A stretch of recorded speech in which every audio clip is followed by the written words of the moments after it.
गुरु के साथ जब राहु बैठ जाए, दोनों ही बहुत ही ऑपोजिट नेचर के हैं और इसे गुरु चंडाल योग भी कहा जाता है, तो क्या यहाँ पे क्या सिग्निफिकेंस होगा इस युति का? बृहस्पति राहु जिस भी व्यक्ति के चार्ट में हो, आप अगर उस गुरु के सानिध्य में चले गए ना, जो आपको सही गलत बता रहा है, आप फिर बंधन में बंध जाओगे। आपको ऐसे गुरु की आवश्यकता है जो आपको फ्री रहना बताए कि आपको फ्री कैसे रहना है, गिल्ट फ्री कैसे रहना है, आप किसी भी चीज को अपने ऊपर ना लेकर आए, उसमें कैसे रहना है। तो वो जुपिटर राहु की रेमेडी है। तो सूर्य राहु की युति में एल्डेस्ट मेल चाइल्ड को पर्सनली या प्रोफेशनली सफर करना पड़ता है अपने जीवन में, और वो स्पेशली ज्यादा सफर कब करेगा, जब वो अपने फादर के साथ में रह रहा है। जहां भी राहु आपकी जन्म कुंडली में बैठा है, वहां आपकी अटेंशन है। If it is there in your 10th house, your attention is towards career, towards recognition. If Rahu is in 4th house, your attention is towards material comforts. If Rahu is in 7th house, your attention is going towards opposite sex. If Rahu is in 1st house, your attention is going towards you.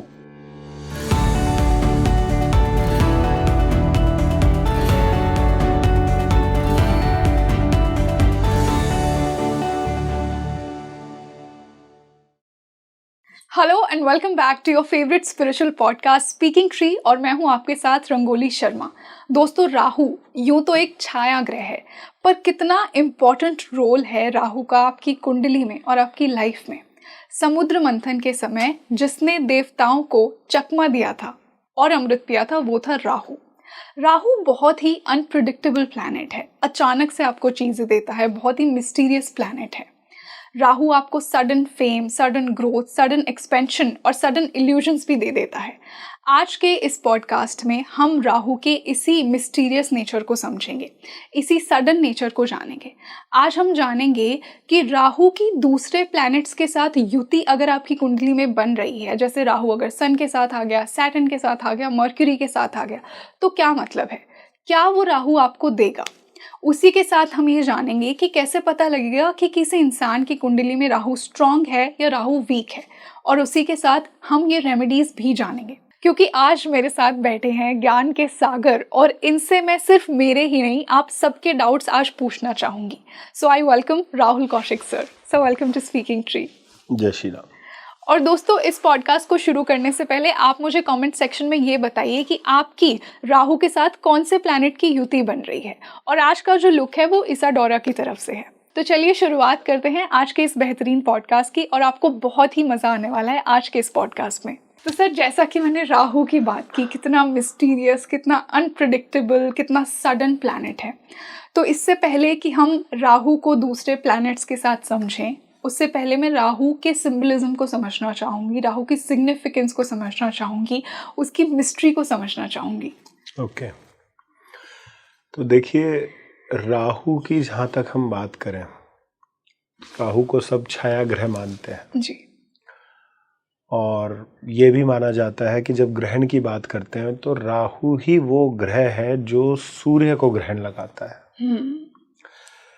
लेकिन राहु और केतु को एक और नाम मिला है। वो क्या? वो नॉर्थ नोड और south node of moon. Now what is moon? Moon is our mind, subconscious mind. तो हमारा जो अवचेतन मन है, उसके दो रूप हैं। एक रूप जो बाहरी दुनिया को बहुत अच्छे से जान रहा है, और एक वो जो भीतरी जगत, जो हमारे भीतर का जगत है, उसको समझ रहा है कि वो क्या है और क्यों। तो जब वो बाहर देख रहा है तो वो राहु है, और जब वो भीतर है तो वो केतु है। इसलिए राहु और केतु जो है, ये चंद्रमा के ही दो स्वरूप हैं। अब सिंबलिज्म में आ जाए तो राहु को सर्प भी माना है, राहु को पॉइजन भी माना है। इसलिए जितना भी ड्रग्स है बेसिकली वो राहु के अंडर आता है। जो जहर है, पॉइजन है, स्नेक, रेप्टाइल्स, ये सब राहु की ही सिग्निफिकेंस है जी। इसलिए बहुत से क्लासिकल टेक्स्ट में एक बात कही है कि जब भी व्यक्ति को पॉइजनिंग हो रही है किसी भी प्रकार से, या ड्रग अब्यूज की जब हम बात करते हैं, फूड पॉइजनिंग की जब हम बात करते हैं, तो यहाँ पर भी राहु ही पिक्चर में आता है। और क्योंकि राहु को एक इल्यूजन माना है बेसिकली। और वैसे भी अगर देखें तो राहु और केतु कोई संपूर्ण रूप से ग्रह ना होकर कुछ मैथमेटिकल पॉइंट्स हैं जो ऑर्बिट है बेसिकली, उस ऑर्बिट के दो रूप हैं। तो और इनका और भी ज्यादा प्रभाव क्यों माना गया है? बिकॉज ये स्वयं तो कार्य कर ही रहे हैं, लेकिन ये जिस भी ग्रह के संपर्क में आते हैं, चाहे युति से संपर्क में आ जाएं या दृष्टि से संपर्क में आ जाएं, तो भी ये उन ग्रहों के कारक तत्वों को अपने साथ में मिला लेते हैं। yes. तो अगर कोई व्यक्ति ये कहता है उसने राहु को जान लिया या केतु को जान लिया, तो कहीं ना कहीं इनको जान पाना इतना सरल नहीं है। क्योंकि मान लीजिए किसी का राहु बृहस्पति के साथ बैठा है, तो उसने बृहस्पति का भी रूप ओढ़ रखा है, मतलब वो उसी प्लैनेट्स के ट्रेट्स कहीं ना कहीं ले लेता है। बिकॉज राहु एक मैग्नेट के समान है। yes. Rahu is like a magnet. इसीलिए जो राहु जिनका फर्स्ट में होता है, प्रोमिनेंट राहु होता है, बहुत ही अट्रैक्ट कर लेते हैं वो लोगों को अपनी तरफ। देखिए वो तो राहु जहां कहीं भी होगा, Rahu is like your attention.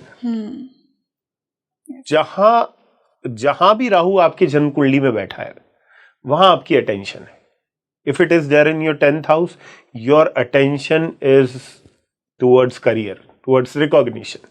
If Rahu is in 4th house, your attention is towards material comforts. If Rahu is in 7th house, your attention is going towards opposite sex. If Rahu is in 1st house, your attention is going towards you, basically. If it is in 3rd house, तो attention कहाँ जा रही है? आपकी अपनी hobbies पे जा रही है, आप अपनी planning पे अपनी जो attention है वो लेके जा रहे हो जी। अगर 6th हाउस में है तो आपकी अटेंशन अपने चैलेंजेस पर जा रही है। अगर 2nd हाउस में है तो वो अटेंशन खान पान पे जा रही है। लेकिन एक बात ध्यान रहे कि जब भी राहु किसी घर में बैठ रहा है तो वो अपने ट्रेट उस घर को अवश्य देगा। फॉर एग्जाम्पल मान लीजिए राहु किसी का 2nd हाउस में है, एज आई सेड कि Rahu is poison, Rahu is drugs basically. तो 2nd हाउस में वो आपके खान पान को कहीं ना कहीं नेगेटिव कर सकता है। आप ड्रग एडिक्शन में आ सकते हो, आप अल्कोहलिक हो सकते हो, आप टबैको का ज्यादा से ज्यादा यूज कर सकते हो, या वो ऐसे आपको डायरेक्टली अगर वो दवाइयां वो कुछ नहीं खाने के लिए बोल रहा है तो इनडायरेक्टली आपको खिलाएगा, यानी कि आपको दवाइयां खिलाना शुरू कर देगा, फूड पॉइजनिंग करा देगा। वहीं राहु 10th हाउस में चला गया तो ये क्या कह रहा है कि आपके कार्य क्षेत्र में ये अपने ट्रेट्स को डाल देगा। तो क्या है कि आप मीडिया में बहुत अच्छा करेंगे, आप फॉरेन कंट्री के अंदर बहुत अच्छा करेंगे। तो जहां कहीं भी राहु जा रहा है वो अपनी सिग्निफिकेंस वहां डालेगा। 11th हाउस में राहु चला गया तो डेफिनेटली आपको बहुत वास्ट जो है वो सर्कल दे देगा फ्रेंड्स का, कनेक्टिविटी बहुत बढ़ा देगा आपकी। तो एक्सपेंशन करता है और अनकंट्रोल्ड एक्सपेंशन करता है। Jupiter is like gradual expansion, बढ़ रहा है धीरे धीरे धीरे धीरे धीरे धीरे। Rahu is like blast basically. लेकिन जो समझने वाली बात है वो ये है कि ये सब वो है जो बाहरी जगत में दिख रहा है, अंदर वैसा कुछ भी नहीं है। इसलिए जो भीतरी रियलिटी है और जो बाहरी जगत का सत्य है उनका आपस में कोई लेन देन नहीं है। और जब उस पर विचार करेंगे तो बाहरी जगत में हर जगह राहु है, लेकिन अंदर का जो जगत है, भीतरी जगत है, उसमें राहु की कोई एग्जिस्टेंस नहीं है। इसलिए जो व्यक्ति अंतर्मुखी होके जी रहा है, राहु का उस व्यक्ति पर कोई प्रभाव नहीं पड़ेगा। और जो व्यक्ति भी बाहर जगत के साथ कनेक्ट है, अंदर अंतर्मुखी होने से जिसका कोई वो नहीं है, उसको समझिए उसको सुला भी राहु रहा है, उसको उठा भी राहु रहा है, उसको खिला भी राहु रहा है, क्योंकि वो संपूर्ण जगत को बाहरी रूप से देख रहा है। जी सर, ये कहते हैं ना कि राहु हमारी पिछले जन्म की अनफुलफिल्ड डिजायर है, वो डिजायर जिसकी वजह से हमने जन्म लिया। देखिए हाँ, ऐसा कह सकते हैं। उसका रीजन है बिकॉज केतु जहां रहता है वहां आपकी इच्छाएं जागृत नहीं होती। फॉर एग्जाम्पल मान लीजिए किसी का केतु 4th में है तो ऑब्वियसली राहु 10th में होगा। हाँ। तो जैसा हमने कहा कि राहु 10th में आपकी अटेंशन रिकॉग्निशन की तरफ क्यों जाएगी, क्योंकि कहीं ना कहीं आपने अटेंशन को क्रेव किया है जो आपको नहीं मिली। और केतु फोर्थ में है तो आदमी कंफर्ट्स के पीछे बहुत नहीं भागेगा। इसका अर्थ यह है उसको कंफर्ट्स कहीं ना कहीं मिले हैं, जिस कारण से अब वो कंफर्ट्स को उतनी तवज्जो नहीं दे रहा। हाँ, वो कर्म उसने मास्टर कर लिया, जैसे कहते हैं ना कि केतु जहाँ है वो कर्म हो चुका उसको है already। मास्टर करने की बजाय अगर हम ये कहें कि उसकी अनुभूति उसने पूर्ण रूप से कर ली है। अच्छा, वो एक्सपीरियंस कर लिया उसने उस चीज को पूरा। जी, समझ रहे वो चीज। ठीक है सर। तो अब हम हर प्लैनेट की राहु के साथ युति को डिस्कस करेंगे। तो सबसे पहले हम राहु और सन की युति को समझेंगे कि अगर किसी की कुंडली में किसी भी भाव में अगर राहु और सन साथ में बैठे हैं तो क्या इम्पैक्ट आएंगे उसकी लाइफ में। ठीक है, मैं इसको बहुत सरल शब्दों में समझाने का प्रयास करूंगा। देखिए, सूर्य क्या है? सूर्य आपकी प्राइड है। और जैसा मैंने कहा कि राहु जो है ये फॉल्सहुड भी दे सकता है, तो सूर्य राहु, और वैसे भी इस कॉम्बिनेशन को हमने ग्रहण भी माना है, सूर्य ग्रहण माना है ना, बिकॉज जो शास्त्र हैं वो भी राहु के बारे में यही कहते हैं। तो सूर्य और राहु जो है ये आपकी प्राइड या कह लीजिए आपकी ईगो, उसको अनहेल्दी कर देता है। जैसे अगर आपकी ईगो हेल्दी लेवल पे है तो आप उसको क्या नाम देते हैं? Self respect. और यही ईगो अगर आपकी नेगेटिव स्केल पे चली गई तो हम इसको क्या बोलेंगे? हम इसको एरोगेंस बोलते हैं। तो सूर्य और राहु की युति कई बार एरोगेंस दे देती है। और स्पेशली अगर ये नवांश के अंदर है, लगन में तो है, नवांश में यदि किसी के लगन में भी देखने को मिलेगी और नवांश में है तो ये डीप रूटेड हो जाएगी। तो सूर्य और राहु की युति अगर नवांश में हो गई तो ये व्यक्ति को एरोगेंस देगी ही देगी। पहला पॉइंट इसका, इसकी जो पहली आपको एक झलक देखने को मिलेगी। दूसरी बात कि अब ये एरोगेंस आएगा क्यों, ये जानना जरूरी है। बिकॉज अगर आप एरोगेंट हैं तो उस एरोगेंस के पीछे कोई रीजन है ना। तो अब ये देखना ही युति बन कौन से भाव में रही है, वो एरोगेंस झलकेगा कैसे। तो मान ले किसी का 10th हाउस में है, सूर्य राहु है, तो जैसे जैसे ये व्यक्ति राइज करेगा, इसका करियर राइज करेगा, इसके अंदर एरोगेंस बढ़ जाएगा। उसके एरोगेंस में वो बढ़ोतरी होगी और वो रीजन होगा करियर, मतलब जो भी हाउस में बैठा है वो हाउस रीजन होगा। देखिए, मैं आपको एक बड़ा सिंप्लीफाइड अप्रोच बताता हूं एस्ट्रोलॉजी की। एस्ट्रोलॉजी में योग घटित होते हैं।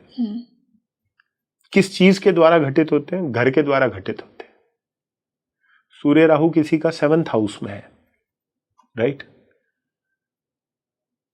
तो ये एरोगेंस दे रहा है, लेकिन उस एरोगेंस को एक्टिवेट कौन सा घर कर रहा है? 7th हाउस, मैरिज से पहले ये व्यक्ति इतना एरोगेंट नहीं होगा जितना मैरिज के बाद हो जाएगा।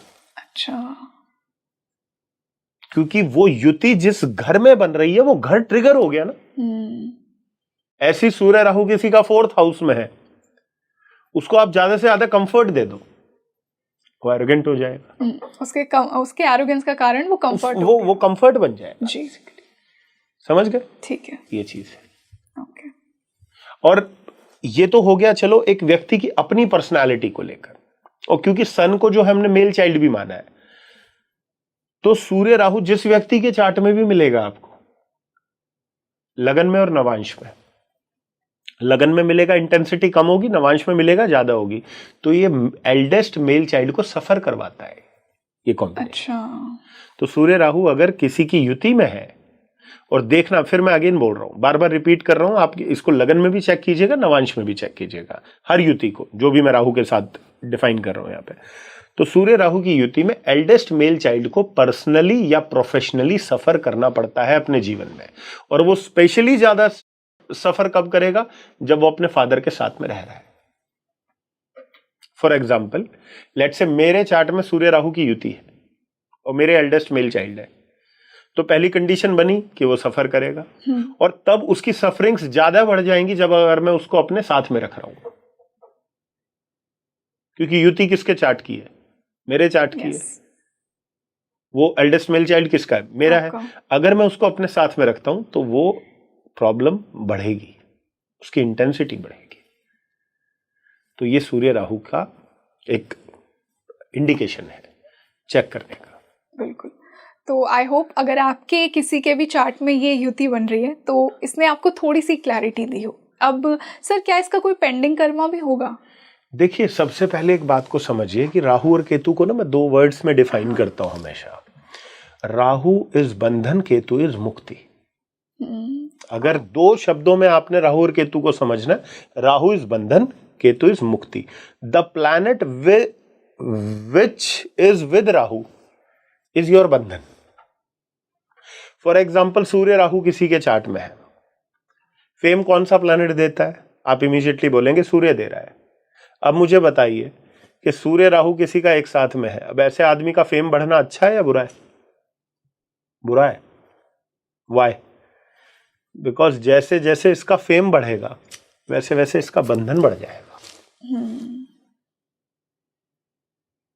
बंधन जो है इसका वो बढ़ जाएगा। yes. तो ये एक तरह का नेगेटिविटी ऐड कर देता है। तो आपको बहुत वॉचफुल रहना है अपने फेम को लेकर। इसी से अब हम चंद्रमा के साथ राहु को डिस्कस करते हैं। अगर किसी की कुंडली में किसी भी भाव में, चाहे D1 या D9 चार्ट में राहु और मून साथ में हो, तो क्या रिजल्ट्स होंगे सर? आपका बिगेस्ट एनिमी कौन है? कोई नहीं। फिर भी अगर मैं एक पूछूं, एक व्यक्ति का बिगेस्ट एनिमी कौन हो सकता है? मन हो सकता है। थॉट्स कहां जागृत होते हैं? मन में। हमें ये कैसे पता है कि ये सामने वाला हमारा मित्र है कि हमारा शत्रु है?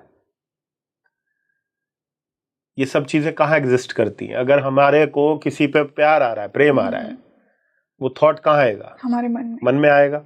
और हमें किस पे गुस्सा आ रहा है, किसी पे क्रोध निकालने का हमारा मन हो रहा है, वो थॉट हमारे कहाँ आ रहा है? मन में आ रहा है। तो बेसिकली हमारा एनिमी कौन है? Our thought is our enemy. हमारा अपना विचार ही हमारा शत्रु है जी। और यहाँ पर विचार का ग्रह कौन है? चंद्रमा। क्योंकि विचार कहाँ आ रहा है? मन में आ रहा है। मन कौन है? चंद्रमा। और राहु कौन है? जैसा मैंने अभी बोला ना आपको कि राहु कौन है? बंधन है। इसलिए चंद्रमा राहु वो युति है जो व्यक्ति को वैचारिक बंधनों का कैदी बना देती है। और क्यों कैदी बनाती है? बिकॉज राहु यहां पर उसके मन को कभी क्लियर नहीं होने देना चाहता। वो हमेशा उसके मन में एक संशय डाल के रखना चाहता है। इसलिए सबसे ज्यादा इनसिक्योर लोग कौन होते हैं? वो मून राहु वाले लोग होते हैं, जिनका मन हमेशा किसी ना किसी इनसिक्योरिटी को लेकर मतलब कैरी करके चलता है। ये सब चंद्रमा राहु के लोग हैं। अब लेट से कि आप मैरिज में हैं, अपने पार्टनर के साथ हैं, आपका हृदय जानता है कि भाई मेरा पार्टनर मेरे लिए बहुत केयरिंग है, ठीक है। वो जानता है आप उसके लिए बहुत केयरिंग हो, और आपको कहीं ना कहीं अपने हृदय से यह भी पता है आप दोनों में बहुत प्रेम है। लेकिन आपके अपने चार्ट में कॉम्बिनेशन क्या है? मून राहु है। तो वो मून राहु की इनसिक्योरिटी बार बार उस सवाल को खड़ा करती रहेगी कि क्या वास्तव में ये मुझे प्रेम कर रहा है, नहीं कर रहा। जबकि हृदय जानता है कि ऐसा कुछ भी नहीं है। लेकिन एज आई सेड कि थॉट इज योर एनिमी। तो मून राहु में क्या होगा? वो राहु बार बार उसको वो थॉट डालेगा, बिकॉज वो नहीं चाहता कि ये थॉट लेस हो जाए, ये थॉट लेस स्टेट में आ जाए, क्योंकि उसको तो बंधना है, उसको बांधना है ना उसके मन को। तो वो किसी एक चीज से बांध देता है। इसलिए जितने भी लोग मून राहु का कॉम्बिनेशन लिए बैठे हैं, आज मैं एक पॉडकास्ट पे एक बात बोल दूं, आज के समय में आपने सुना भी होगा जिस नाम जप की हम बात करते हैं कि भगवान के नाम का जप करते रहते हैं। तो मून राहु क्या है? मून राहु की सबसे बेस्ट रेमेडी है किसी ना किसी तरह का नाम जप करते रहना। क्योंकि नाम जप क्या है कि देखिए, सबसे पहले आप समझ लीजिए कि मून राहु में आपका मन बंधन में तो बंध गया, आप कुछ नहीं कर सकते। You can do anything. आपने कोई तो कर्म ऐसा किया है ना पिछले जन्म में जिस कारण से आपको ये बंधन मिला है। और जब आपको ये क्लियर हो चुका है कि आपका मन बंध चुका है, तो क्यों ना अपने मन को ऐसी जगह बांध लिया जाए जहां पर बांधने के बाद में आपको मुक्ति मिलेगी, बंधन नहीं मिलेगा। तो इसलिए मन को ऐसी जगह बांध दो। क्योंकि चंद्रमा राहु की जो युति है ना, वो मन में एक ऐसे जिन को उत्पन्न कर देती है। जैसे एक वो स्टोरी है ना कि किसी ने कोई जिन उत्पन्न कर दिया, तो जिन जब प्रकट हुआ उसने बोला बताइए अब क्या काम करना है। उसने कहा ठीक है, ये घर को साफ कर दो। उसने साफ कर दिया। मेरे लिए खाना बना दो, उसने खाना बना दिया। अब जब वो फिर आके खड़ा हुआ, उसने बोला आपको फिर काम बताना पड़ेगा। वो बोला मेरे पास तो काम नहीं है। कहता देखिए अगर आप या तो मुझे काम बताइए, नहीं तो मुझे आपको खाना पड़ेगा, बिकॉज मैं तो कुछ ना कुछ करने के लिए ही बैठा हूं। तो वो बड़ा परेशान हुआ, तो वो किसी गुरु के पास गया, तो बोला मैंने ऐसे ऐसे वो कर दिया और अब ये बोल रहा है कि या तो मुझे काम बताओ नहीं तो खाना पड़ेगा। तो कहते एक काम करो, अपने घर में एक पिलर जो है वो इंस्टॉल करवा दो, एक खंबा गाड़ दो। गाड़ दिया। बोला अब इस जिन को बोलो तो इस पे चढ़ और उतर, चढ़ और उतर, इसी काम में तुम लगा रहो। तो ये जो चंद्रमा राहु है ना, ये कभी आपको थॉटलेस नहीं होने देगा, इसलिए, और ये इसी तरह के जिन जो है वो आपके मन में उत्पन्न करता रहेगा बार बार बार बार बार बार। तो आपको इसको कहीं ना कहीं किसी ना किसी ऐसे काम पर लगाना पड़ेगा जहां पे चढ़ रहा है उतर रहा है, चढ़ रहा है उतर रहा है, ताकि ये आपको एडिशनल थॉट्स को क्रिएट करके आपको डिस्टर्ब ना कर सके। क्योंकि जब हम बात गिल्ट की करते हैं, रिग्रेट की करते हैं, मिस्टेक्स की करते हैं, ग्रीफ की करते हैं, ये सब कहां एग्जिस्ट करता है? मन में करता है। बिल्कुल। क्योंकि मन में गिल्ट का विचार है, इसलिए हम गिल्ट फील कर रहे हैं। मन में एक मिस्टेक का विचार है कि हमने गलती कर दी, उसका विचार हम कर रहे हैं। और ये सब कौन चाह रहा है? ये राहु चाहता है कि आप ऐसा सोचे जी। क्योंकि अगर कहीं आपके चार्ट में चंद्र केतु की युति होती तो एज आई सेड, केतु क्या है? केतु तो मुक्ति है ना, वो बंधन नहीं है। यहां आप थॉट से नहीं बंधते, लेकिन यहां आप केतु के साथ नहीं है, आप राहु के साथ है, इसलिए आप बंधे हुए हैं। तो उस बंधन में रहना है अगर हमें, तो क्यों ना हम किसी ऐसे विचार के साथ रहें जो कॉन्टिन्यूअस रहे। हाँ, जो हमें बांध के भी मुक्त करे, बांध के भी हमें मुक्त करते हैं। यस। समझ रहे हैं बात को? और मैं हमेशा एक ही बात बोलता हूं, मैंने अपने उसमें भी बोली, और अब ये बहुत, वो कहते हैं इसका प्रचार प्रसार भी बहुत अच्छे से हो गया कि जो बांधता है वही खोलता है। The one who is tying you up will going to free you. अगर चंद्रमा राहु में राहु बांध रहा है तो राहु ही आपको फ्री भी करेगा। तो राहु अगर बांधना चाहता है ना, तो आप उसको खुशी खुशी बोलिए ठीक है ना, तुम चाहते हो ना मैं बंधा रहा हूं, लो मैं बंध जाता हूं, अब मैं इससे बंध गया। चाहे वो फिर वो विचार हो, चाहे व्यक्ति हो, चाहे विषय हो, फिर आप बंध जाओ उससे, वहीं से आपको मुक्ति मिल जाएगी। बिल्कुल। तो सर इसी से अब हम राहु और वीनस की युति की बात करते हैं। ये बहुत ही बदनाम युति इसे माना गया है, क्योंकि ऐसा बोलते हैं कि ऐसा इंसान, ऐसा जातक बहुत सी रिलेशनशिप्स में जाएगा और बहुत से ऐसे अनएक्सेप्टेबल काम करेगा। तो ये युति का क्या कर्मा है, चाहे किसी भी हाउस में बन रही हो? देखिए, सबसे पहली चीज ये है कि अगर आपने ज्योतिष को बहुत अच्छे से समझ लिया ना, तो ज्योतिष, क्योंकि ज्योतिष अपने आप में एक फिलॉसफी है, अपने आप में एक दर्शन है वो। बिल्कुल। और ज्योतिष को आपने अगर ढंग से समझ लिया तो आप किसी भी व्यक्ति को गलत या सही नहीं कह पाएंगे। आपके मन से वो विचार ही खत्म हो जाएगा कि ये सही है गलत है। देखिए राहु क्या है? राहु एक भूख है, भूख है 100%। और शुक्र क्या है? शुक्र प्रेम है। इस दुनिया में ऐसा कोई भी इंसान नहीं होगा, चाहे वो अच्छा हो या बुरा हो, जिसको अगर कहीं से कुछ अनकंडीशनल प्यार मिले, या कह लीजिए शुद्ध विशुद्ध प्रेम अगर किसी को प्राप्त हो, तो ऐसा कोई व्यक्ति नहीं होगा जो उसको नहीं चाहेगा कि उसको कोई प्रेम करे। अब वीनस राहु में क्या होता है कि उसे प्रेम मिल रहा होता है, लेकिन उसको लगता है कि शायद और मिल सकता है, शायद और मिल सकता है। तो हमेशा ना वो एक बेटर की तलाश में रहता है। तो ऐसा नहीं है, हम उसको लस्ट नाम दे देते हैं, बिकॉज ठीक है जब आदमी किसी रिलेशन में होगा तो सब तरह की एक्टिविटीज वहां पे होंगी, लेकिन अगर इस युति के गहराई को हम समझे तो वो ऐसा क्यों कर रहा है? क्या उसने जब इस चीज को समझा होगा, उसने पहले से ही ऐसी कोई प्रण लिया होगा कि भाई मुझे इतने रिलेशन बनाने हैं या मुझे इतने रिलेशंस में जाना है, जबकि उसको उस समय तो ये भी नहीं पता होगा कि रिलेशन में जाना है कैसा, वो एक्सपीरियंस क्या है, लेकिन स्टिल उसको जाना पड़ रहा है। क्यों? क्योंकि कहीं ना कहीं वो उस प्यास का पीछा कर रहा है, जो प्यास उसको ये लग रही है कि शायद कहीं पूर्ण हो जाएगी, लेकिन कहीं ना कहीं उसे ये समझना है कि ये प्यास जो है यही उसका बंधन है जी। एज आई सेड कि Rahu is what? Rahu is बंधन।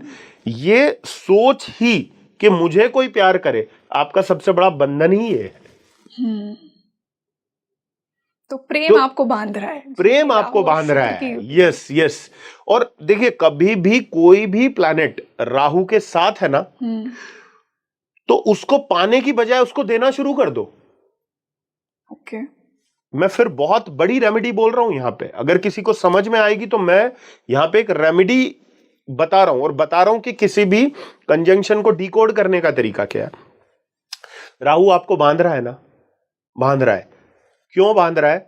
बिकॉज डिजायर किसके अंदर जागृत हो रही है? आपके अंदर आ रही है। और आप किस चीज की डिजायर कर रहे हो? कि मुझे प्रेम मिले, जिसकी आपको लैक फील हो रही है। आपको लैक फील हो रही है। अगर मैं ये कहूं कि आपको प्रेम देना है, आपको प्रेम जो है वो देना है, आपको विचार लेने का नहीं करना है, तो कोई प्रॉब्लम नहीं है, फिर आप मुक्त होने लगोगे। क्योंकि आप अबंडेंट फील करेंगे, फिर आपको वो लैक फील, आप लैक फील नहीं होगा। करेक्ट, करेक्ट, परफेक्ट, समझ रहे? जैसे सूर्य राहु में क्या है, सूर्य राहु की युति की हमने बात करी थी कि सूर्य राहु की युति में क्या है कि हम एरोगेंस आ रही है ना हमें, लेकिन अगर हम किसी को सम्मान देना शुरू कर दें, सूर्य राहु की युति हमें बांधेगी नहीं। लेकिन सूर्य राहु की युति में इंसान क्या करता है? दूसरे को अपमानित करता है और खुद सम्मान की भूख रखता है। इंटरेस्टिंग। दूसरे को अपमानित करेगा और खुद सम्मान की भूख रखेगा कि मुझे ये भी सम्मान दे, ये भी सम्मान दे, ये भी सम्मान दे। ऐसा नहीं चलेगा ना। कोई चीज प्राप्त करने से पूर्व you have to give that. Rahu का एक ही नियम है, समझ लीजिए राहु की युति का, if you want this you have to give this. तो शुक्र राहु के केस में इफ यू वांट लव, पहले आप प्यार दो किसी को, किसी से पहले आप अनकंडीशनल करो। The day you will come out कि हाँ यहां मैंने अनकंडीशनल दिया है, तो आपको वो अनकंडीशनल रिसीव भी होगा। That is Venus Rahu. और else the desire to be loved will continue forever and forever and forever। क्योंकि वो भूख राहु की चलती रहेगी। एग्जैक्टली। अब जैसे हमने चंद्रमा राहु की बात करी, चंद्रमा का इमोशंस है, आपको इमोशंस लेने नहीं है दूसरे से, मतलब आपको अपने इमोशंस नहीं बताने हैं कि भाई देखो मैं कितना परेशान। दूसरे के इमोशंस को समझो, अपने इमोशंस मत समझाओ, क्योंकि आपने अपने इमोशंस किसी के आगे रखे ना, तो मून राहु जानते क्या है? ये एक तरह का इमोशनल सिडक्शन है। सिडक्शन समझते हैं आप? जैसे आपने देखा होगा बहुत से लोगों को अपने इमोशंस रखते हुए ना बहुत सेटिस्फाइंग फील होता है, कोई मेरे दुख को समझे। और आपने देखा होगा जैसे एक ये भी ना एक तरह की लस्ट होती है, एक इमोशनल लस्ट भी एक काइंड ऑफ लस्ट है। Validation, validation, correct. कि मान लीजिए मैं किसी को अपना दुख बता रहा हूं और उस दुख को देखकर कोई कह रहा है अरे तुम तो बहुत दुखी हो, तुम बहुत परेशान हो, तो वो चीज मेरे को एक कहीं ना कहीं एक सेंस ऑफ सेटिस्फेक्शन देगी। आई एम बीइंग अंडरस्टूड, कोई मुझे समझ रहा है। हाँ, कोई समझ रहा है। लेकिन पता है इससे क्या होगा? Because this is moon Rahu. वो क्या करेगा? ये आपकी लस्ट को बढ़ा देगा कि आपका और मन करेगा, और आपका और मन करेगा, आपका मन करेगा मैं इसको बता रहा हूं, कल उसको बताऊं, कल इसको बताऊं, कल उसको बताऊं। तो इसके लिए सबसे बेस्ट क्या है? आप अपने इमोशंस बताने के बजाय दूसरे के इमोशंस सुनना शुरू कर दो। आप इमोशनली फ्री होते चले जाओगे। वाओ।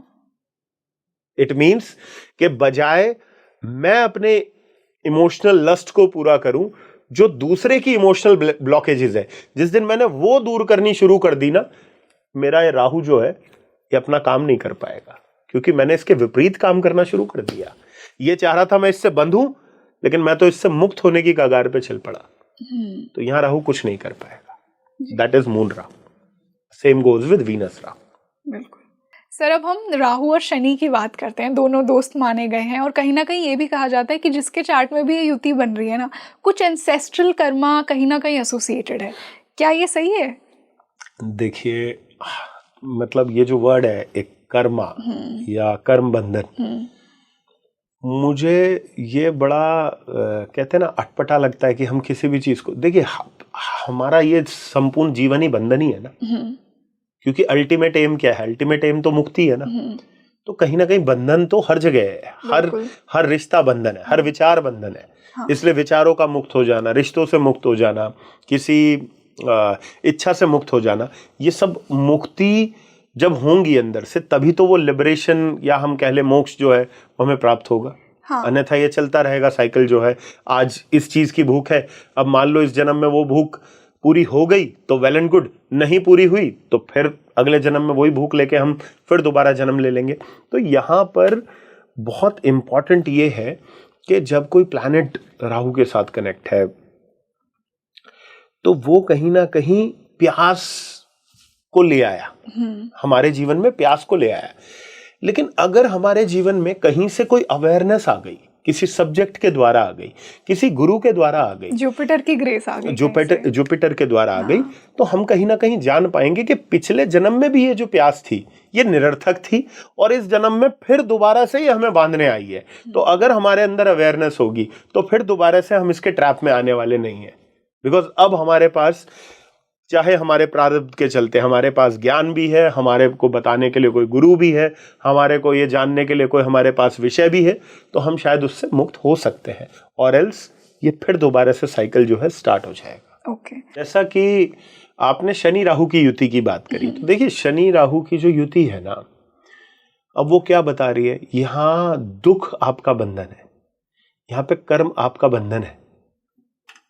समझना, मैं बहुत बहुत बारीक है ये चीज कि वहां पर क्या था, वहां पे इमोशंस आपका बंधन बन रहे थे, यहाँ कर्म आपका बंधन बन सकता है। जो कर्म आप कर रहे हैं वो आपका बंधन बन सकता है। क्यों? प्रोफेशन कौन सा प्लेनेट है? सैटर्न जी। अब सैटर्न राहु के अंदर एक खासियत है। सैटर्न राहु में क्या खासियत है कि आप किसी प्रोफेशन में गए, अब मुझे बताइए राहु की टेंडेंसी उसको एक्सपेंड करने की या श्रिंक करने की है? एक्सपेंड करने की। तो सैटर्न राहु की युति काम को बढ़ाएगी घटाएगी? बढ़ाएगी। आज आपके पास एक इंडस्ट्री है तो आपके पास कितना बंधन है? एक इंडस्ट्री का बंधन है। कल आपके पास 100 इंडस्ट्रीज हो गई तो आपके पास कितनों का बंधन हो जाएगा? 100 का। कहाँ आप एक इंडस्ट्री से आराम से आजाद हो सकते थे, अब इतनी इंडस्ट्री से आजाद हो पाओगे? नहीं हो पाओगे ना। तो यहाँ पे आपका कर्म आपका बंधन बन जाएगा। अब again we come to that remedial part. So the remedy to Saturn Rahu is कि you have to adopt Ketu before expending anything. आपको ये देखना है कि मुझे आवश्यकता क्या है या मैं किस नियत से इसको बढ़ाना चाह रहा हूं, मेरी नियत क्या है। अब मान लो मेरी नियत ये है कि अगर मैं 10 इंडस्ट्री खोलता हूं तो उसमें 10,000 लोग और काम करेंगे। तो यहां पे मैंने क्या करा, यहां पे मैंने राहु को यूज किया किस चीज के लिए? कुछ देने के लिए, कुछ लेने के लिए नहीं। तो वहां पर वो बंधन ना होके मुक्ति का मार्ग हो जाएगा। क्योंकि केतु का ट्रेट आ गया, क्योंकि केतु को डाल दिया हमने जी। तो और देखिए ये इतना ब्यूटीफुल है ना ये साइंस कि यहां पर राहु की बैलेंसिंग हो ही केतु से सकती है। अब ये कहें कि राहु नहीं चाहिए तो क्यों नहीं चाहिए भाई? बाहरी जगत तो देखोगे, देख के ही चलोगे ना, इंसान से देख के बात करोगे, ऐसे थोड़ी कोई भी कर लोगे। तो राहु और केतु ऐसे मैथमेटिकल पॉइंट्स है ना, अगर आप इनकी डिग्री देखोगे कहाँ है, 180 डिग्री है ना, एक लाइन में है। आपने झूला देखा है, सीसो देखा है, जो झूलने वाला सीसो होता है, आपने देखा है जो इस तरीके से रहता है, उस पर एक व्यक्ति इधर बैठता है, एक इधर बैठता है। तो जब ये दबता है तो क्या होता है? ये उठ जाता है। और ये दबता है तो क्या होता है? ये उठ जाता है। राहु केतु की जो पोजीशन है ना, वो सीसो के झूले के समान है। समझ रहे हैं आप? बिल्कुल। तो अगर आपको मान लो राहु को बैलेंस करना है तो आपको केतु ट्रिगर करना पड़ेगा, केतु को बैलेंस करना, राहु को ट्रिगर करना पड़ेगा। तो ये कुछ इस तरीके की अप्रोच है, क्योंकि दोनों एक दूसरे को पूरा करते हैं, पूरा कर रहे हैं। वैसे भी स्वर भानु को अलग किया गया, दोनों बने। करेक्ट। बिल्कुल। तो यहाँ पे कर्म बंधन बन जाता है, और वहाँ पे आपको केतु की टेंडेंसीज लानी पड़ती है, देने का भाव लाना पड़ता है, जैसा कि आपने कहा। बिल्कुल। इसी से अब हम नेक्स्ट युति पर चलते हैं। हम राहु और मरकरी की युति की बात करते हैं। सर, ये युति क्या इम्पैक्ट लेकर आएगी एक इंसान की लाइफ में, और क्यों ये युति मिलती है किसी को? मरकरी राहु, ठीक है जी। देखिए मरकरी आपकी बुद्धि है, आपका इंटेलेक्ट है, और इंटेलेक्ट के साथ कौन जुड़ गया? राहु जुड़ गया। अब ये बुद्धि को बढ़ाएगा या कम करेगा? एक्सपैंड करेगा। लेकिन मुझे बताइए, अगर इंटेलेक्ट ज्यादा बढ़ गया तो क्या होगा? प्रॉब्लम। अति सर्वत्र वर्जिता, अति सर्वत्र वर्जिता। अब इसका अर्थ क्या है? अब मान लीजिए यहां मैं बैठा हूं, मैंने 10 बातें बोली, अब 10 में से 9 बातें अच्छी बोली, एक बात थोड़ी सी गलत हो गई। अब आप क्या हो, आप तो मरकरी राहु हो ना। अब मरकरी राहु वाला व्यक्ति क्या करेगा, वो 9 सही बातों पे विचार नहीं करेगा, वो उस एक गलत को पकड़ लेगा और उसको उतना ओवर एक्सपेंड करेगा कि एक सही व्यक्ति को भी गलत मानना शुरू कर देगा। और ये विपरीत भी हो सकता है, वो गलत व्यक्ति को सही भी मान सकता है। एक व्यक्ति गलत है, वो 10 गलतियां कर रहा है, तो उसने 9 तो गलतियां कर दी, एक सही कर दी। अब उसको वो एक समझ आ गई, तो उसने उसके बेसिस पे उसको सही मान लिया। तो यहाँ पे मरकरी राहु क्या कर रहा है, आपकी वो जो ओवर इंटेलेक्ट है आपके अंदर का, वही आपका बंधन बन जाएगा। उसी के चलते आप गलत डिसीजन ले लोगे। और क्योंकि मरकरी राहु क्या है, मरकरी क्या है, आपकी सोसाइटी है, सोशल सर्कल है, उसको बढ़ाता है, एक्सपैंड करके देता है बहुत। तो आप इधर जा रहे हो, उधर जा रहे हो, इधर जा रहे हो, उधर जा रहे हो, क्या होगा, कल को यही सोशल सर्कल में आपकी कुछ दिक्कतें शुरू हो जाएंगी। इसी सोशल सर्कल में कोई ना कोई दिक्कत आ जाएगी। अब मरकरी राहु में क्या होता है कि मान लीजिए कोई मैरिड है, अब मैरिड व्यक्ति ने मान लो कोई सोशल सर्कल अपना ज्वाइन कर लिया,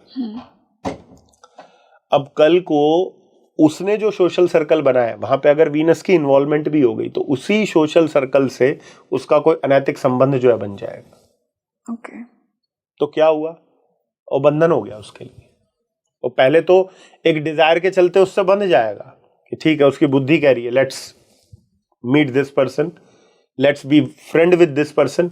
बट एक बार वो फ्रेंडशिप हो गई, जब तक नहीं हुई तब तक वो बहुत अच्छी लग रही है, लेकिन हो गई, अब वो उसके लिए बंधन बन जाएगी।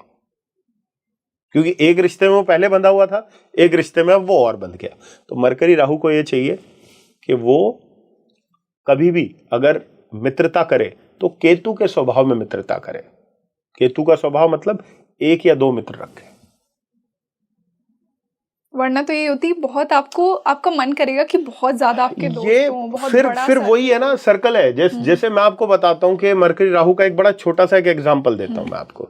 आप बहुत से लोगों को देखोगे जो पार्टी एनिमल्स होते हैं, लाइक आज पार्टी करी, शाम को पार्टी करके आ रहे हैं, अब कल की पार्टी की प्लानिंग शुरू हो गई, कल किसकी पार्टी में जाना है, कल पार्टी करके आ रहे हैं, शाम को बैठ के बात कर रहे हैं, अच्छा परसों उसकी पार्टी है उसमें जाना है। तो दे कीप ऑन, जो अपना होता है ना सोशल सर्कल को, उसको बढ़ाते रहते हैं, बढ़ाते रहते हैं, बढ़ाते रहते हैं। और एक टाइम पे जाके यही चीजें इनके लिए पॉइजनस हो जाती हैं। Because what we said in the beginning, Rahu क्या है, पॉइजन है ना। कि जिस चीज को आप बढ़ा रहे हो वो क्यों बढ़ा रहा है राहु आपकी उस चीज को, क्योंकि कल को जब वो पॉइजनस हो जाएगी और आप डिस्टर्ब हो गए, तब राहु को तृप्ति मिलेगी कि देखो मैं चाह रहा था ना, ये इस प्यास के चलते इस बंधन में आए और ये आ गया, my work is done. Basically that is what Rahu needs.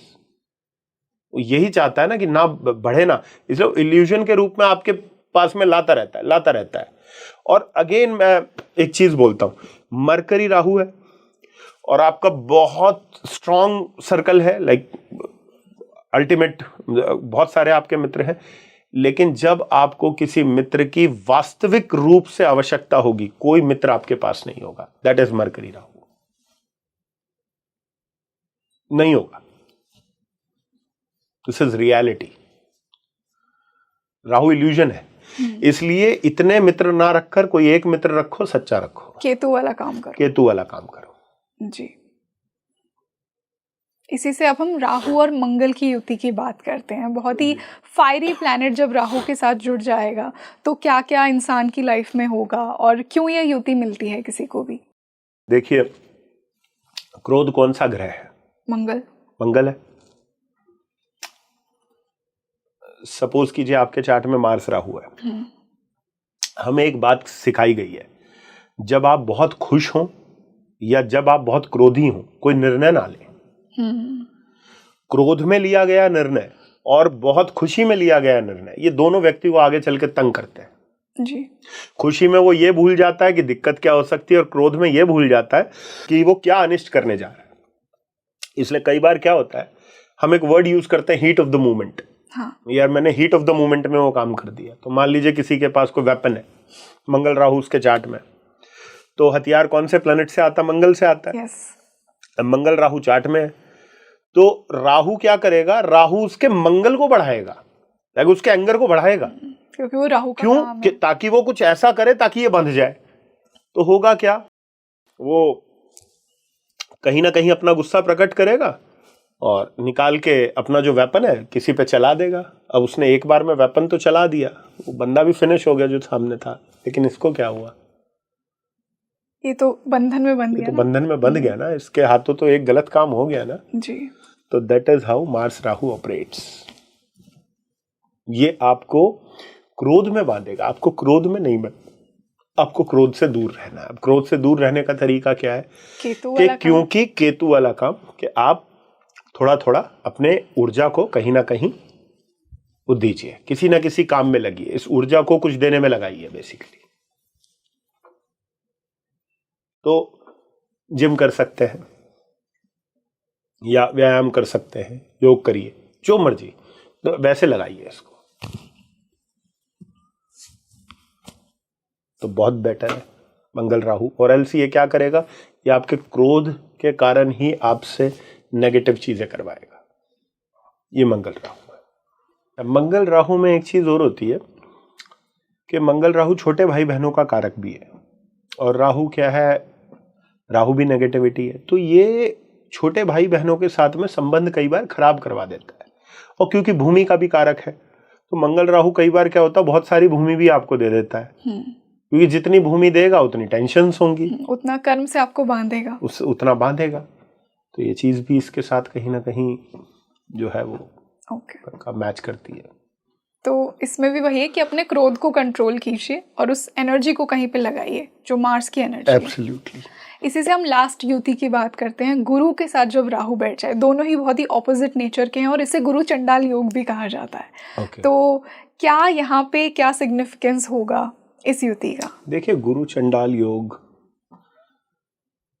Brihaspati Rahu ना नॉन कन्फर्मिस्ट है। नॉन कन्फर्मिस्ट ऐसे जैसे हमें शास्त्र मिले हैं, और शास्त्रों में बहुत सारी चीजें हमें उचित अनुचित बताई हुई, ये करना है ये नहीं करना, ये करना है ये नहीं करना, ये करना है नहीं करना। तो कई बार बृहस्पति राहु क्या होता है, आपके लिए आइडियलिज्म ना बंधन बन जाता है। जैसे लेट से मैं किसी परिवार में जन्मा हूं जहां पे बहुत आइडियलिस्टिक बातें होती हैं, देखो ये ऐसा कर रहे हो, ये सही कर रहे हो, ये ऐसा कर रहे हो, गलत कर रहे हो। तो बृहस्पति राहु में वो आइडियलिज्म इतना बढ़ जाता है, इतना बढ़ जाता है, व्यक्ति कहता मैं ये नहीं करूंगा, ये करूंगा, ये नहीं करूंगा, ये करूंगा। और वो आइडियलिज्म क्या होगा, वो किस लिए होगा, अरे अगर मैंने ऐसा गलत कर दिया तो वो लोग क्या कहेंगे, अगर ऐसा कर दिया तो वो क्या कहेंगे। तो कल को चल के वो आइडियलिज्म जो है ना, वो ही आपके लिए एक बंधन बन जाएगा। यानी कि आप पे आइडियलिज्म का बोझ इतना लाद दिया जाएगा, कहीं ना कहीं आप उससे ही आपका दम घुटने लगेगा। ये बृहस्पति राहु करता है। इसलिए बृहस्पति राहु वाला, जब भी कोई व्यक्ति आपको बृहस्पति राहु का दिखे, जब भी मदहोशी में होता है ना, तब वो ज्यादा खुश रहता है, अपने आप को फ्री फील करता है। जैसे आपने देखा होगा कई लोग इंटॉक्सिकेटेड होके जो है वो ज्यादा अच्छा फील करते हैं, एज इफ कि अगर वो अपने एक नेचुरल स्टेट में है तो दे विल बी लाइक बड़े दबे दबे रहेंगे, सहमे सहमे रहेंगे। बट वो जैसे ही अपने आप को अल्कोहलिक या किसी भी ऐसे सब्सटेंस का यूज करते हैं जो उनको थोड़ा सा फ्री कर देता है, तब देखिए आप उनको वो कैसे एकदम से आपको फ्री दिखेंगे। आप बोलोगे यार ये जो इंसान बोल ही नहीं रहा था, अब कितनी बातें जो अपनी कह पा रहा है, कितनी चीजों को अपनी एक्सप्रेस कर पा रहा है। ये क्या है, ये जुपिटर राहु है। इसलिए जुपिटर राहु का अगेन दैट इलाज लाइज इन केतु। इसलिए आप आध्यात्मिक ज्ञान लो, आप सही गलत का ज्ञान मत लो, आप अध्यात्म का ज्ञान लो। तो अध्यात्म आपको क्या कह रहा है, अध्यात्म आपको एक ही चीज की शुरुआत करवा रहा है, you owns nothing, nothing owns you. ना तो आपका किसी पे अधिकार है, ना तो आपका किसी पे अधिकार है, ना आप पर किसी का अधिकार है। तो ये चीज जुपिटर राहु वाले को समझनी पड़ेगी, तब वो फ्रीडम फील कर पाएगा। और एल्स क्या होगा, उसकी लाइफ से फ्रीडम गायब हो जाएगा। क्यों? क्योंकि ये आइडियलिज्म जो है ये उसका बंधन बन चुका है, इतना आइडियलिस्टिकली वो उसको बांध देता है। हाँ। परफेक्ट। और ये ऐसे व्यक्ति को कैसा गुरु चाहिए, ऐसे व्यक्ति को वो गुरु नहीं चाहिए जो इसको सही और गलत बताए।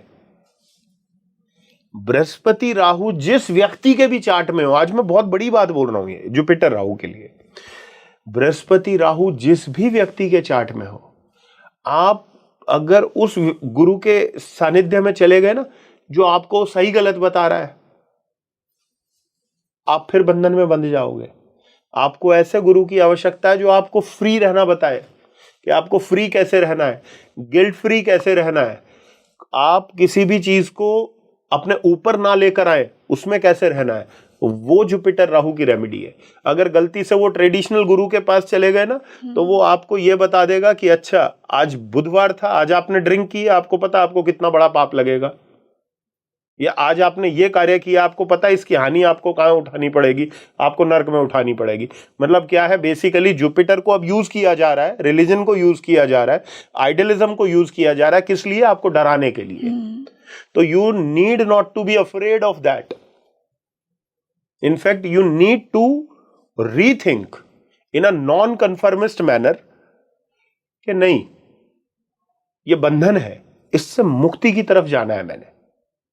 तो ये जुपिटर राहु के लिए जरूरी है, क्योंकि उसके पास इतनी चीजें आएंगी ना भर भर के। जुपिटर राहु के पास ये करो तो ये हो जाएगा, ये करो तो ये हो जाएगा, ये करो तो ये हो जाएगा, बहुत सब कुछ आएगा उसके पास।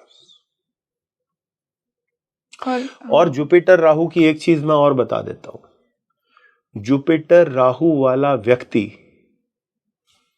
जितना ज्ञान को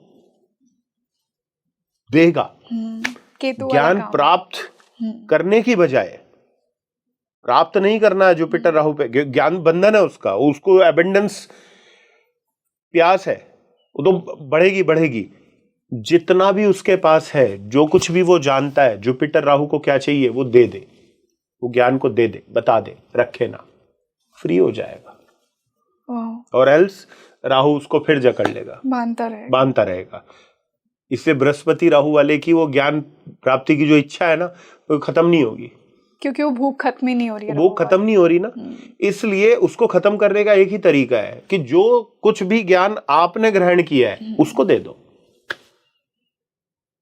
उसको दे दो। That is the remedy for Jupiter Rahu. Okay. और एल्स इट विल बिकम गुरु चंडाल योग। राइट। तो राहु का एक बहुत अच्छा वो क्या होता है कि राहु को किसी भी युति के साथ साधने का सबसे अच्छा तरीका है to make your intent pure. तो with whichever planet your Rahu is connected with, आप उस प्लैनेट के इंटेंट को प्योर कर दो। If your Jupiter is with Rahu, your intent should be very much pure towards your teacher, your guru. वो नीयत बहुत प्योर होनी चाहिए। जबकि क्या होता है कि जुपिटर राहु की प्रॉब्लम क्या होती है, अब आपने पूछा था ना कि ये कैसे जाने जुपिटर राहु अच्छा काम कर रहा है, किसी का नेगेटिव काम कर रहा है। लेट्स से मेरे चार्ट में जुपिटर राहु का योग है, आपके चार्ट में जुपिटर राहु का योग है। अब अवेयरनेस क्या कहती है? अवेयरनेस ये कहती है कि गुरु के प्रति इंटेंट बहुत अच्छा होना चाहिए, भाव बहुत अच्छा होना चाहिए। और जिसका भाव अच्छा होगा और सच्चा होगा वो कभी उस चीज को दर्शाएगा नहीं। लेकिन 90% केसेस में आपको क्या मिलेगा कि जिसके चार्ट में जुपिटर राहु होगा ना, वो क्या दिखाएगा? वो ऐसा दिखाएगा जैसे उसका गुरु उसके लिए पता नहीं क्या है, आप तो भगवान हैं, आप ऐसे हैं, आप वैसे हैं। वो दिखावा बहुत अच्छा करेगा, बिकॉज राहु है ना। मतलब Rahu use to display things, like display बहुत अच्छा करता है राहु, तो उस चीज को बहुत अच्छा डिस्प्ले करेगा। तो डिस्प्ले नहीं करनी है, डिस्प्ले नहीं करनी है, इंटेंट रखना है, तो वो उसको मुक्त कर देगा। और एल्स इट विल बिकम गुरु चंडालियो। तो सर हमने सारी युतियों को तो डिस्कस किया हर प्लैनेट के साथ, पर जाते जाते आप हमारे ऑडियंस को अगर ये बताकर जाएं कि अगर उनकी कुंडली में सबसे पहले तो उन्हें कैसे पता लगेगा कि उनका राहु वीक है, और अगर है तो उसकी कुछ और रेमेडीज अगर आप बता सकें, कुछ जनरल रेमेडीज जो उन्हें अपने बिहेवियर में अडेप्ट करनी चाहिए, जो उनके लिए बेनिफिशियल हो। देखिए, सबसे पहले तो आप ये मान लीजिए कि राहु कभी वीक हो ही नहीं सकता। ओके। राहु किसी के भी चार्ट में वीक नहीं हो सकता, क्योंकि राहु को जो शुरुआत की है राहु की, उसको अर्ध काहे महावीरियम बोला है, उसको श्लोक में ही महावीरियम बोला है। अर्ध काया, आधी काया है, पूरा शरीर नहीं है, लेकिन फिर भी महावीर है। क्यों महावीर है? उसमें लिखा है चंद्र आदित्य विमर्दनम, ठीक है। तो चंद्र आदित्य मतलब सूर्य और चंद्रमा, उनको ग्रहण लगाने की जो सामर्थ्य जो ग्रह रखता हो उसको आप वीक कैसे कह सकते हो? वीक हो ही नहीं सकता। तो राहु कभी वीक नहीं होता, लेकिन हाँ, राहु को आप कितना ट्रिगर रखते हो अपने जीवन में, कितना उसको एक्टिवेट करके रखते हो, वो बहुत मैटर करता है।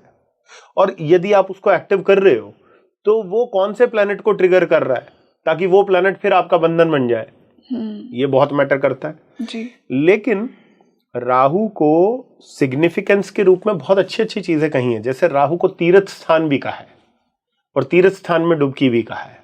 गंगा स्नान को भी राहु से जोड़ा हुआ है। रियली? हाँ, तो राहु क्या और क्यों? क्योंकि राहु एक एक्सप्रेसिव भक्ति है, वो भक्ति जो आप बाहर निकल के कर रहे हो। एक भक्ति है कि आप शांति से एकचित होकर बैठे हो और एकचित होकर भगवान का नाम ले रहे हो, किसी कोने में आपका भजन चल रहा है, आपका स्मरण चिंतन चल रहा है ईश्वर को लेकर। और एक है कि आप बाहर जा रहे हो और वो कर रहे हो। ये जितनी भी दुनिया आपको दिखाई दे रही है, जो तीर्थ स्थान पे जाती है, डुबकी लगाती है, परिक्रमा करती है, भगवान का नाम कीर्तन करती है, नाम कीर्तन और नाम चिंतन, नाम स्मरण, ये अलग अलग चीजें हैं। हाँ। एक व्यक्ति है कोने में बैठ के नाम को स्मरण कर रहा है, अपने मन में वो कर रहा है। एक व्यक्ति है बाहर निकल के नाम कीर्तन कर रहा है, लोगों के साथ में गा रहा है, भगवान के नाम का उच्चारण कर रहा है। वो राहु है, मतलब राहु है, वह डिस्प्ले हो रहा है भक्ति का। भक्ति इज गेटिंग डिस्प्लेड। अब डिस्प्ले होना भक्ति का गलत नहीं है, ठीक है भाई। आप अगर आप बोल के नाम कीर्तन कर रहे हो तो आप उसको रोक कैसे सकते हो? डिस्प्ले तो होगा ना। लेकिन अगेन एज आई सेड कि राहु को ठीक कौन करता है? केतु। इंटेंट क्या है? इंटेंट मन से भक्ति की जा रही है या दिखाने के लिए की जा रही है, वो इंपॉर्टेंट है जी। अगर मन से की जा रही है, मन से नाम लिया जा रहा है, तो एक्सप्रेसिव भक्ति राहु की बहुत अच्छी रेमेडी है। इसलिए गो फॉर गंगा स्नान, गो टू पिलग्रिमेजेस, ज्यादा से ज्यादा तीर्थ स्थान में जाइए, वहां डुबकी लगाइए। पर गंगा स्नान से श्रेष्ठ रेमेडी जो है राहु की नहीं है। और अपने इंटेंशन को प्योर रखिए, अपने इंटेंट को प्योर रखिए, जिस भी प्लैनेट के साथ आपका राहु है उसको लेकर, तो आपको प्रॉब्लम नहीं होगी। इसलिए राहु जहां कहीं भी बंधन बन रहा है तो आप उस प्लैनेट को मुक्त कर दो। वाह। सूर्य राहु है, आप फेम के विचार को त्याग दो, या ये मान लो फेम कुछ होता ही नहीं है, आप सूर्य राहु से बच जाओगे। चंद्रमा राहु है, आप अपने इमोशंस को गाने के बजाय दूसरे के इमोशंस को सुनना कर दो, आपको चंद्रमा राहु से मुक्ति मिल जाएगी। बृहस्पति राहु है, आप ज्ञान प्राप्त करने के बजाय ज्ञान दे दो, जो आपके पास है उसको बांट दो, आपको बृहस्पति राहु से मुक्ति मिल जाएगी। आप मंगल राहु है, किसी पर अपना गुस्सा जाहिर करने के बजाय किसी को अपनी एनर्जी प्रोटेक्ट करने में लगा दो। मंगल राहु क्या चाहता है? आप किसी को डिस्ट्रॉय कर दो, किसी को डैमेज कर दो। और मंगल केतु क्या चाहता है? किसी को प्रोटेक्ट कर लो। क्योंकि इंटेंट जब जुड़ गया गुस्से में, किसी को गुस्सा आ रहा है और उसके अंदर एक नेक भाव आ गया, अब वो गुस्सा किसी को डिस्ट्रॉय नहीं करेगा, किसी को प्रोटेक्ट करेगा जी। कि मुझे उसको बचाना है। आपने देखा होगा कुछ लोग ऐसे होते हैं ना, किसी कमजोर को पिटता हुआ देख के एकदम गुस्से में आ जाएंगे, बोलेंगे क्यों इसको हाथ लगा रहे हो? I am there to protect that person. That is like कि भले मंगल राहु है लेकिन हमने वहां पे केतु को डाल दिया, कि इंटेंट के रूप में डाल दिया। तो मंगल राहु का क्या है कि use your energy to protect someone. ऐसे ही मरकरी राहु का क्या है? मरकरी राहु का क्या है कि यूज योर स्पीच या यूज योर लर्निंग। आपको बजाय उस लर्निंग के जो ये बताए प्राप्त क्या करना है, आप उस लर्निंग को करो जो आपको बताए आपको देना क्या है। इसलिए मरकरी राहु वाला मैक्सिमम आपको क्या पढ़ता हुआ मिलेगा? How to make money, how to do business, how to win. ये किसके लिए जरूरी है? ये मरकरी केतु के लिए जरूरी है, क्योंकि वहां केतु की बैलेंसिंग राहु से हो जाएगी। वो इसको झेल लेगा, वो इस विचार को झेल लेगा। राहु नहीं झेल पाएगा, बिकॉज वो तो पहले ही प्यासा बैठा हुआ है और उसको एक बुक और हाथ लग गई, कौन सी? How to make money.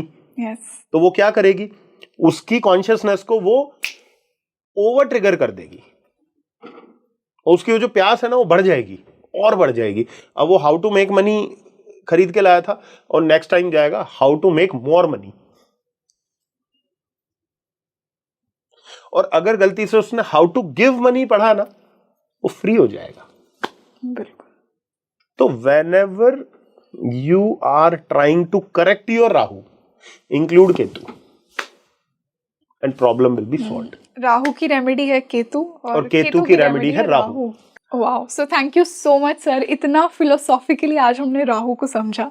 एक तरह से मास्टर क्लास ही होगी, मुझे तो ऐसा लग रहा है। आज हमने हर प्लैनेट की युति को समझा राहु के साथ। बहुत ही ब्यूटीफुल एक्सप्लेनेशन मैं कहूँगी, और बहुत ही इवॉल्व एक्सप्लेनेशन था सर ये। मुझे तो बहुत मज़ा आया, एंड आई एम श्योर कि हमारे दर्शकों को भी इतना ही मज़ा आया हो। तो आप मुझे बताइए कि आपके चार्ट में कौन सी युति बन रही है राहु के साथ, और इस पॉडकास्ट को ज़्यादा से ज़्यादा शेयर कीजिए। और मिलते हैं हम जल्द ही एक और बेहतरीन पॉडकास्ट के साथ। मैं हूँ आपके साथ रंगोली शर्मा। नमस्ते।